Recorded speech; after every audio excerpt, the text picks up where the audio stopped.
말씀과 함께 88페이지에 나오는 요약본을 제가 먼저 읽겠습니다. 어린 양이 두루마리에 봉인을 하나씩 떼어 나갑니다. 처음에 4가지 인을 뗄 때에 차례대로 흰색, 붉은색, 검은색, 청황색 말이 등장하는데 이는 종말할 때에 일어날 심상치 않은 일들을 나타냅니다. 5째 인을 뗄 때에 제단 아래 있던 순교자들이 어느 때까지 기다려야 합니까? 하고 탄원합니다. 이 탄원이 하나님의 심판을 재촉하여 6째 인을 뗄 때에 큰 지진과 태양과 달의 충격적 변화, 별들이 떨어지는 등의 큰 천재지변이 벌어집니다. 7째 인은 잠시 유보해 둡니다. 8장에서 이 무서운 심판의 환상 속에서 순교자들을 괴롭히던 땅의 모든 강한 자들이 두려움을 겪게 될 것입니다. 이 분위기에 맞게 이 진노의 큰 날에 누가 능히 설 수 있겠느냐 하는 음성이 들려옵니다. 이 요한계시록의 여러 말씀들 가운데서 몇몇 장들은 그 내용을 정확하게 뭐다라고 얘기하기가 매우 어려운 장들이 있습니다. 특별히 재앙을 다루는 본문, 오늘 우리가 함께 보고 있는 이 6장, 그리고 이 뒤로 넘어가게 되면 오늘은 7인에 대해서 나오는 말씀인데요. 뒤에 또 7 나팔의 재앙이 있고 7 금대접의 재앙이 있습니다. 이와 같은 재앙에 기록되어 있는 본문들은 이것이 무엇인가 라고 접근할 때에 매우 신중한 해석이 필요한 그런 본문입니다. 모르는 것에 우리가 이런 것들을 볼 때는 너무 모르는 것에 집착하지 말고 아는 것 중심으로 풀어가야 됩니다. 모르는 것에 너무 집착해서 이 잘못된 공상과 또 자의적인 해석을 하게 되면 하나님의 뜻을 왜곡할 수 있기 때문입니다. 특별히 오늘과 같은 본문은 그 내용이 어려운 것이 아닙니다. 그것보다는 이 내용 자체가 현대를 살아가는 우리와 어떻게 연관이 지어질지 이런 부분들이 매우 어려운 것이죠. 사람들이 666이라고 하는 숫자에 대한 이야기를 하면서 이전에 처음 바코드가 등장했을 때 그때 이 바코드가 666의 표시다 하고 이런 식으로 적용한 적이 있었습니다. 근데 이 바코드를 갖고 상품을 표기하는 일들이 벌써 수십 년째 이루어지고 있지만 이것이 666의 마크다라고 하는 것이 뚜렷하게 알려진 바는 전혀 없는 것이죠.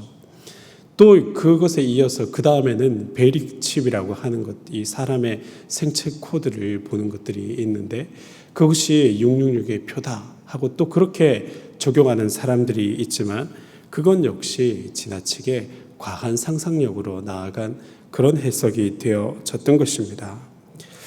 기본적으로 구약의 시대의 묵시도 그러하고 또 신약 시대의 묵시도 그러한데 어떤 부분들은 인간의 좁은 안목으로 풀 수 없다는 것에 대해서 다 인정하고 하나님께 속한 것이라 생각하고 남겨두는 지혜가 필요합니다. 대신에 우리가 이 본문을 통해서 확실하게 알 수 있는 것들을 붙들고 그렇게 선명한 진리를 추구해 가는 것입니다. 다행인 것은 우리가 성경 속에서 이 요한계시록도 마찬가지입니다. 성경 속에서는 알려지지 않은 것보다 알려진 것들이 훨씬 더 많습니다. 이것이 하나님께서 우리를 향한 뜻이구나 하고 확실하게 알 수 있는 것들이 훨씬 더 많습니다. 그래서 그런 말씀들을 더 분명히 알다 보면 어느 순간 잘 모르겠는 그런 구절들도 확실하게 우리에게 이런 뜻이구나 하고 전달되게 되는 것입니다. 하나님께서 우리에게 이 말씀을 주셨을 때는 감춰두려고 주신 것이 아니라 이 말씀은 그야말로 우리와 소통하기 위해서 우리에게 뭔가를 알려주기 위해서 기록된 말씀인 것입니다. 그러므로 너무 비밀스럽게 얘기할 것도 아니고 그렇다고 또 이러한 본물들을 너무 쉽게 이것저것 함부로 적용하는 것도 우를 범하게 되기 때문입니다. 우리가 먼저 이 본문을 통해서 볼 수 있는 것은 악인이 반드시 심판을 받는다는 그와 같은 사실입니다. 우리는 때로 세상의 악을 보면서 절규합니다. 악하게 살아가는데 그 사람의 삶이 형통한 것입니다. 이것을 한번 자세히 관찰했던 시편의 기자는 이와 같은 세상의 모습을 보면서 거의 마음이 미끄러져서 낙심할 뻔했다고 그렇게까지 얘기를 합니다. 그런 시편의 구절들이 특별히 시편 73편에 나오는 말씀인데요. 그 말씀을 제가 잠깐 한번 읽어보면, 하나님이 참으로 이스라엘 중에 마음이 정결한 자에게 선을 행하시나 나는 거의 넘어질 뻔하였고 나의 걸음이 미끄러질 뻔하였으니 이는 내가 악인의 형통함을 보고 오만한 자를 질투하였음이로다.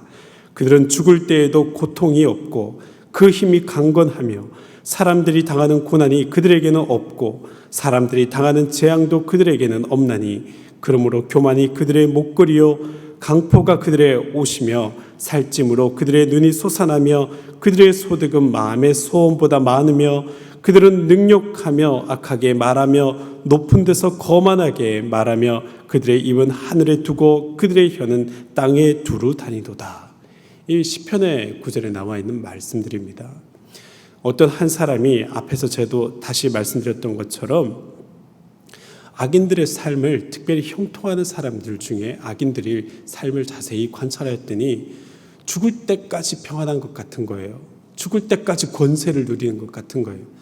그 사람은 열심히 일하지 않아도 돈이 저절로 쌓이고 그 사람한테는 남들이 그토록 원하는 돈이 그 사람이 생각하지 않아도 막 쌓여가는 그런 인생처럼 보이더라는 것입니다. 그래서 이런 일들을 보고 있으면서 과연 선이 무엇이고 악이 무엇인가 하는 깊은 회의에 잠기게 되었다는 것입니다.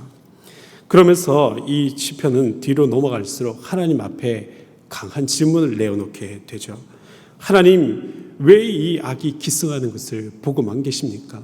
하나님, 악한 사람이 저렇게까지 형통한데 심지어 죽을 때도 남들이 겪는 그런 고난 없이 편히 죽는 것 같은데 이런 세상이 어찌 온전한 것입니까? 하고 또 그 악인들로 인해서 선한 사람들의 심령이 상해야 되는 이런 상황들이 어찌 온당한 것입니까? 하고 끝없이 질문하는 그런 모습을 보게 됩니다. 사실 우리도 이 땅을 살아가면서 우리 자신에게 찾아오는 큰 유혹이 있다면, 우리 스스로를 마음을 흔들어 놓는 어떤 일들이 있다면 악한 사람들이 형통한 것이죠. 악한 사람들이 잘 되는 것입니다. 악한 사람들이 마지막까지 괜찮게 보이는 그런 모습을 보다 보면 내가 하나님 앞에 선을 행하고 사는 것이 무슨 의미인가 하고 깊이 마음의 회의감이 찾아오게 됩니다. 그런데 이 질문에 대하여서 이 재앙의 여러 시리즈들은 분명하게 언급하는 것, 그것은 악한 사람은 반드시 하나님의 진노를 받는다 하는 것이 견고하게 선포되고 있는 것입니다. 이 진노의 불길들은 믿는 성도라고 할지라도 두려움을 느낄 만큼 공포스러운 것입니다. 하물며 이 진노의 대상이 되는 그들에게는 다 할 수 없는 공포가 임하며 그들에게 실질적인 재앙이 되어지더라는 것입니다. 여러분, 요한계시록을 깊이 들여다보면 특별히 오늘 말씀과 같이 재앙이 임하는 그런 것들은 실은 성도들을 위해서 일어나는 일들이라고 볼 수 있습니다. 세상에 재앙에 불타게 하시는 것, 그것은 세상에 고통당하고 절규하고 선을 행하기 위해서, 특별히 교회의 성도들이 하나님의 복음을 위해서 애쓰다가 당하는 여러 고통들에 대해서 하나님께서 그 원통함을 풀어주시려고 행하시는 그와 같은 일이라는 것을 알 수 있습니다. 이 7가지의 재앙을 통해서 보여주시는 것은 악한 세상은 마침내 그들을 심판하시는 하나님 앞에서 모든 고통을 당하며 최종적인 패배를 당하고 이 악인의 형통함에 대해서 의문을 갖고 살았던 우리의 깊은 회의감에 대해서 분명한 확신을 갖고 살 수 있도록 답을 주시는 것입니다. 이를 통해서 하나님이 얼마나 교회를 사랑하시고 의인들의 길을 지켜주시는지 분명하게 확인하게 만드시는 것입니다. 오늘 말씀 가운데서도 특별히 15절과 16절을 저희가 다시 한번 보겠습니다. 땅의 임금들과 왕족들과 장군들과 부자들과 강한 자들과 모든 종과 자윤이 굴과 산들의 바위 틈에 숨어서, 자, 지금부터 더 저희가 집중해서 보면요, 산들과 바위에 말하되 우리 위에 떨어져 보좌에 앉으신 이의 얼굴에 쏘아 그 어린 양의 진노에서 우리를 가리라 하고 그렇게 얘기를 합니다. 산들이 무너져서 우리의 얼굴이 하나님과 마주하지 않도록 너무나 무섭고 공포스럽기 때문에 하나님과 얼굴을 맞이하고 서지 않도록 차라리 우리 위에 엎어져서 가리라는 거예요. 땅 속에 묻히도록 우리를 덮어버리라고 그렇게 얘기를 하고 있는 것입니다.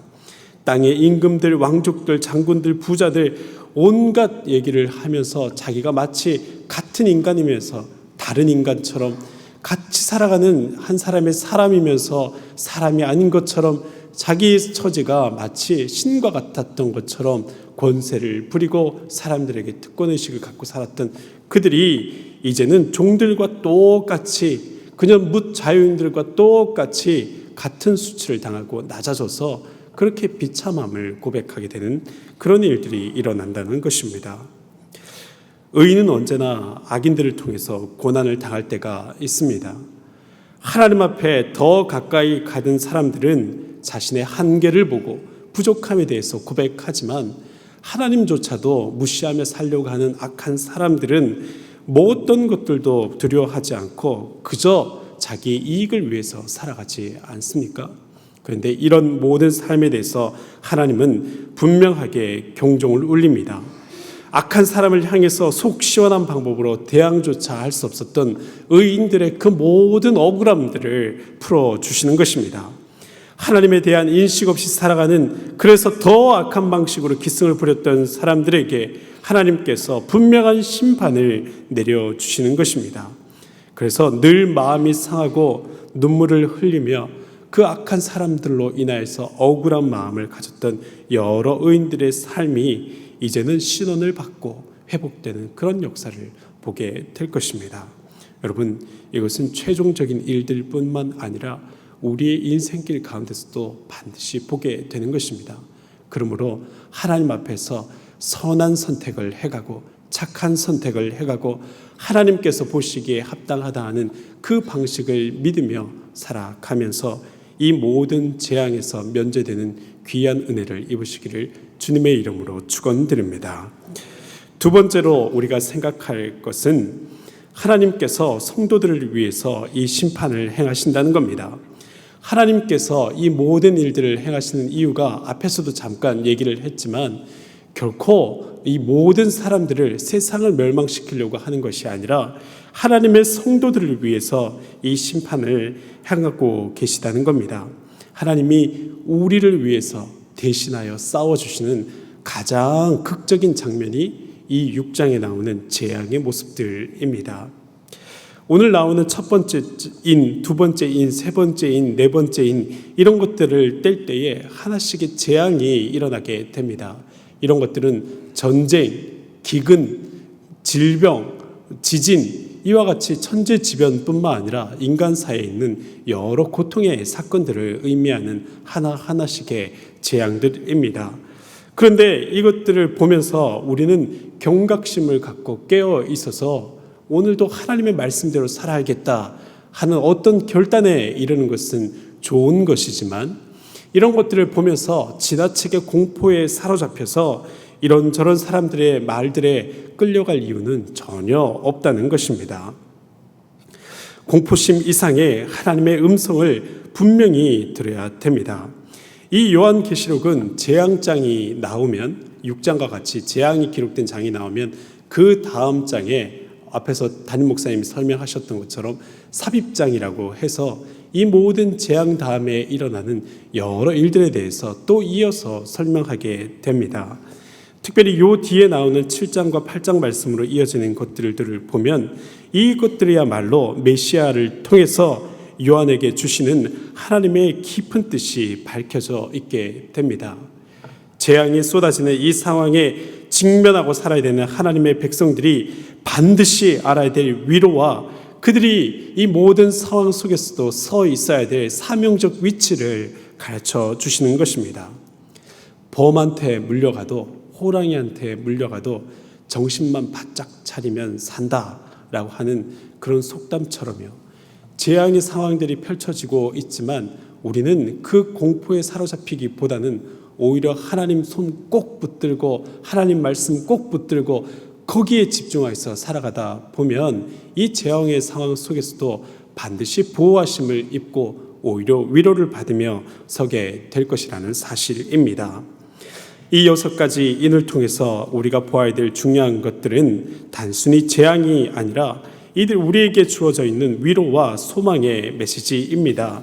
진노의 심판의 무서움들이 이것은 우리에게 있어서는 위로와 소망의 메시지인 것입니다. 특별히 이 재앙을 주시면서도 또 그 속에서 성도들이 두려움에 빠지지 않도록 성도들을 보호해 가시는 하나님의 모습이 나타납니다. 6절 말씀을 한번 보면요. 내가 내 생물 사이로부터 나는 듯한 음성을 들으니 이르되 한 데나리온의 밀 한 되요 한 데나리온의 보리 석대로다. 자, 여기서부터 더 집중해서 보십시오. 또 감람류와 포도주는 해치지 말라 하더라. 아멘. 이런 재앙들이 일어나고 극심한 상황 속에서도 하나님의 눈이 어디를 향해 있습니까? 감람류 그리고 포도주, 하나님께서 특별히 구별해 가시는 그들의 성도들을 해치지 말라 하고 특별한 당부를 이 모든 권세 갖고 있는 사람들에게 부탁하는 것입니다. 전쟁이 일어나고 내란이 일어나고 기근과 사망이 일어나는 4가지의 말들이 행하면서 이 땅 가운데서 재앙을 수행하고 하나님의 진노를 퍼부을 때 그때 하나님께서 특별히 그들에게 부탁하는 것입니다. 너희들이 내가 준 권세대로 이 땅에 해야 할 것을 행하고 그리고 심판을 행하되 특별히 감람류와 포도주는 해치지 않도록 특별히 유의해라 하고 일러주시는 것입니다. 이 모든 것들을 사실은 우리가 함께 겪게 될 때에도 우리도 봤을 때 두려움을 겪게 될 것입니다.